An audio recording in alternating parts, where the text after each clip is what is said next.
পায়ের তলায় জ্বালাপোড়ায় সমস্যায় ভুগছেন?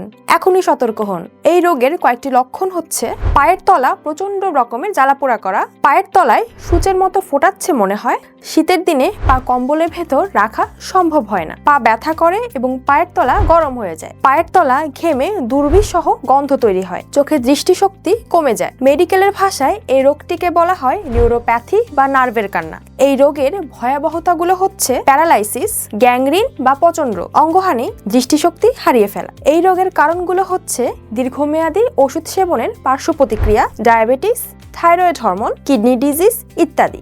কোনো ওষুধ খেয়েও স্থায়ী সুস্থতা পাচ্ছেন না? তাহলে আর নয় ভাবনা। নার্ভের সমস্যার স্থায়ী সমাধান দিতে আমরা ড্রিম ল্যাবরেটরি নিজস্ব ফার্মে উৎপাদিত গ্যানোডার্মা মাশরুম দ্বারা তৈরি করেছি নিউরো হেলথ ক্যাপসুল এবং গ্যানো হেলথ জুস। এই নিউরো হেলথ ক্যাপসুল এবং গ্যানো হেলথ জুস সেবনের 5 দিন পর থেকেই স্থায়ী সুস্থতা পাবেন ইনশাল্লাহ। খাদ্য সম্পূরক হওয়ায় কোনো পার্শ্ব প্রতিক্রিয়া নেই। পায়ের তালু জ্বালাপোড়া, পা ব্যথা বা পা ঝিমঝিম করা ও অবশ হয়ে যাওয়ার সমস্যা থাকবে না। আমাদের বিএসটিআই ও আইএসও সনদপ্রাপ্ত প্রতিষ্ঠান এবং সায়েন্স ল্যাব দ্বারা পরীক্ষিত এই নিউরো হেলথ ক্যাপসুল এবং গ্যানো হেলথ জুস মাত্র 5 দিন খাওয়ার পর থেকেই নিউরোপ্যাথির সমস্যা বা নার্ভের কান্না রোগ থেকে স্থায়ী সুস্থতা পাবেন ইনশাল্লাহ। তাই আর দেরি না করে প্রোডাক্টটি অর্ডার করতে এখনই ক্লিক করুন অর্ডার নাও বাটনে অথবা কল করুন স্ক্রিনে দেয়া নাম্বারে।